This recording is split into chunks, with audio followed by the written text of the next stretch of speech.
กดได้กดสุดๆไปเช่เที่ยวเลยเธอบ้า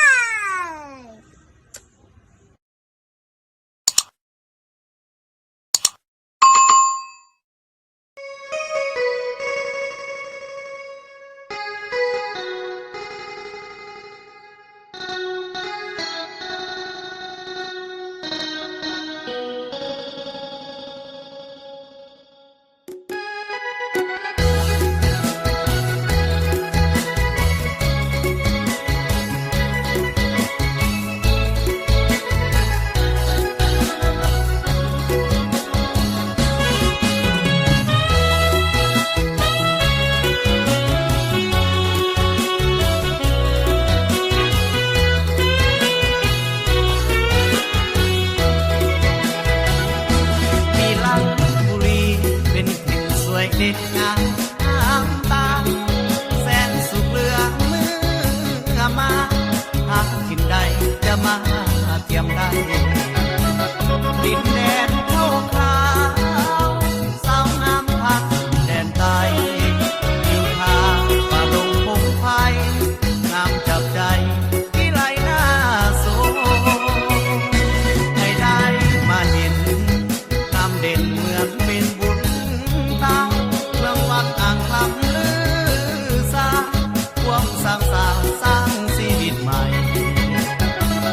ฝ่ายนำไว้กงไหลลงอาบเย็นซื่นใจวัดโนนสะอาดนำทองสดใสอยู่แห่งใดใจยังห่วงหาที่ลาบุรีเที่ยวนี้ดังลงไกลเสพนเมืองงามยุคใหม่สดใสเหมือนดังจัน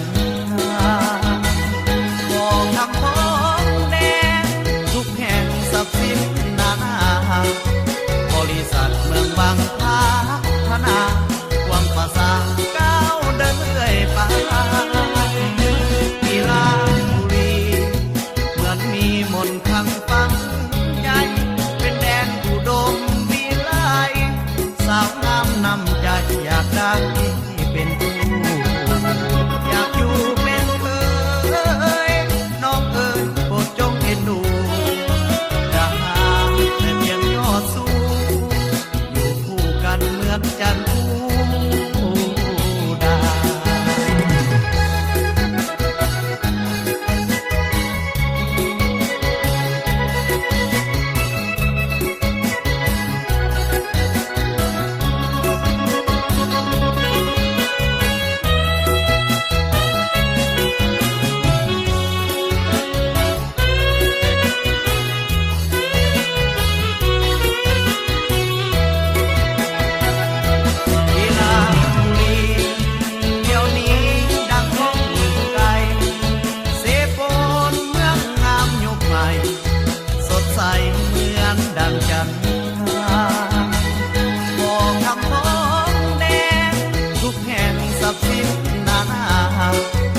พบน้อง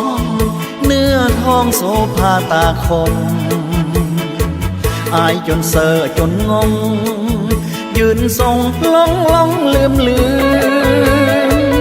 ได้มาพบสามัยพาหัวใจอายแสนสดชื่นเหมือนฝันข้างตอนค่อนคืนโอ้ควันยืนเจ้างามกว่าไผ่อายนี่เบาสวรรค์ไฟฝันมาห่วมสร้างสามาเฮ็ดให้ทำหน้าสวยแก้วตาน้องสิว่าจังได้ย้านแต่พ่อแม่น้องจะขัดข้องบ่เปิดหัวใจย้านเดย้านปลาใสบ่สมดังใจอายบ่าวคนนี้วิลาบุรีทินนี้อุดมวิไลธรรมศาสตร์สร้างไว้แห่งใดก็สวยงามทั้งมีวัฒนธรรมแสนงามที่ของประเพณีชื่นสมเห็นน้องเห็นพี่ห่วมสามัคคีพร้อมพัฒนาสาววิลาบุรีเจ้ามีเสน่ห์ฝังใจเมื่อได้จากไปไกลอะไรคิดฮอดห่วงหาคงอีกบ่ดนหน้ามนจงรอคอยท่าไอจะเอาพ่อแม่ลุงตามาขอวิวาห่วมน้องของใจ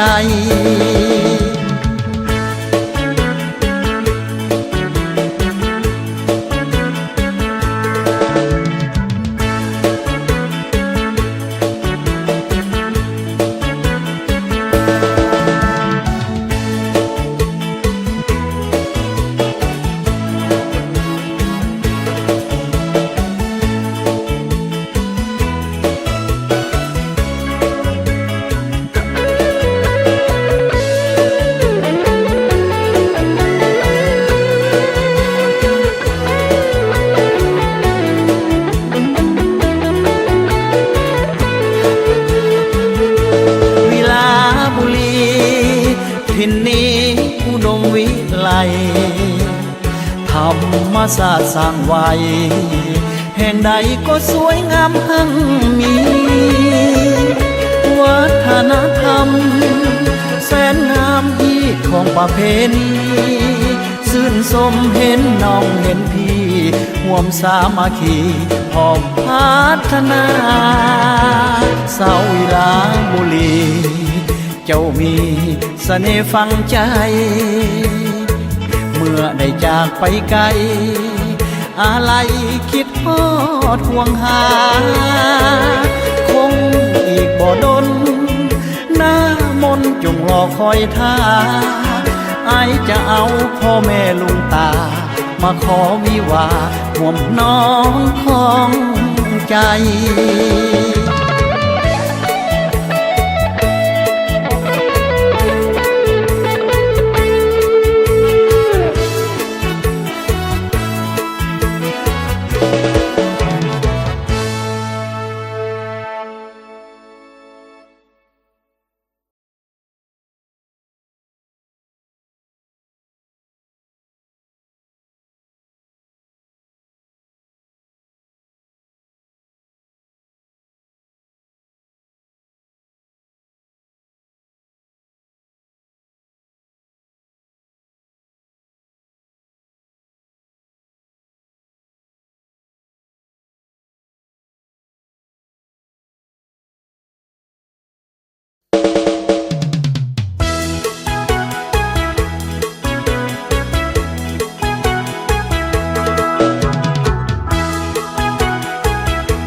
บ้านเฮา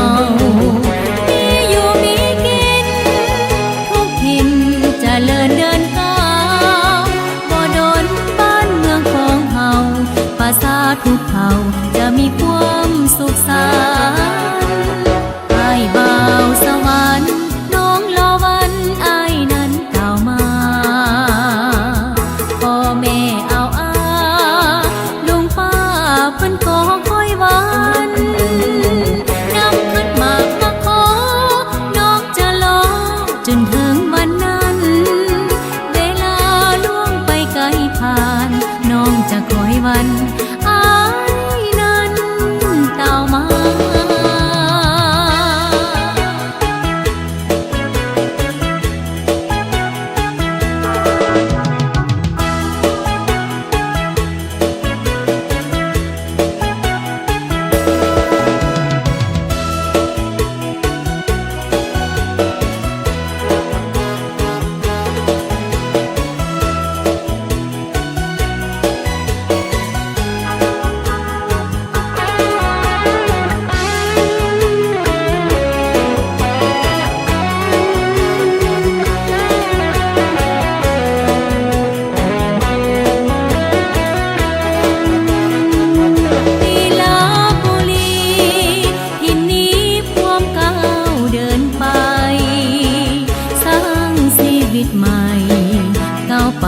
สร้างสา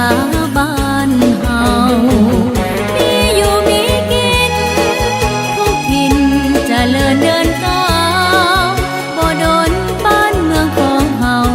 ภาษาทุกเผ่าจะมีความสุขสันต์อ้ายบ่าวสวรรค์น้องลอวันอ้ายนั้นกล่าวมาพ่อแม่เอาอาลุงป้าเพิ่นก็วันนำขันหมากมาขอน้องจะรอจนถึงวันนั้น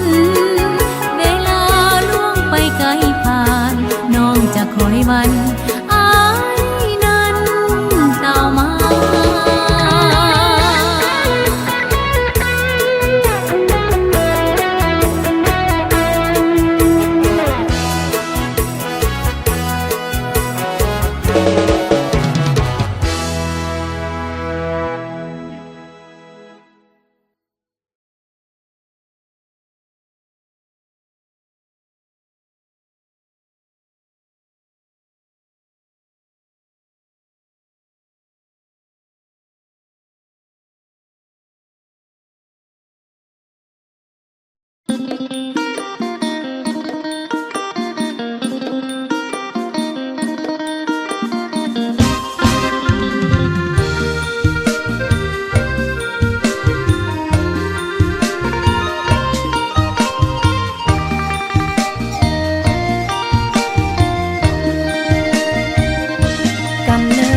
เกิดมา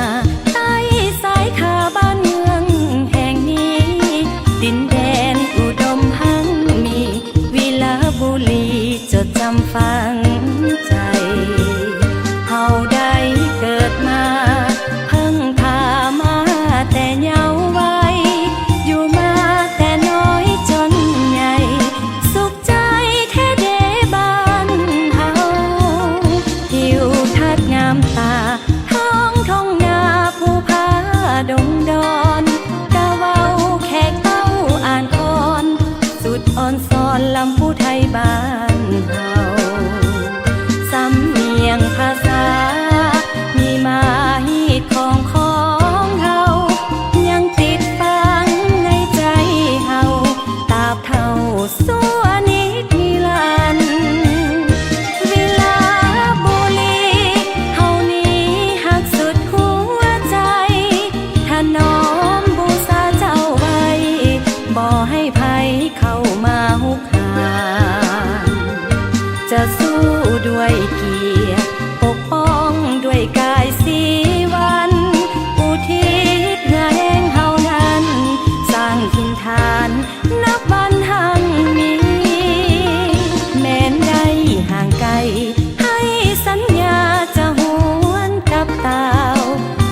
ต่อให้ภัยเข้ามาหุกหานจะสู้ด้วยเกียรติปกป้องด้วยกายสีวันอุทิศเพื่อแห่งเฮานั้นสร้างถิ่นฐานนับวันหังมีแม้นได้ห่างไกลให้สัญญาจะหวนกลับตาวกลับคืนมาบ้านของเฮาอยู่ดอมเจ้าบ้านเมืองแห่งนี้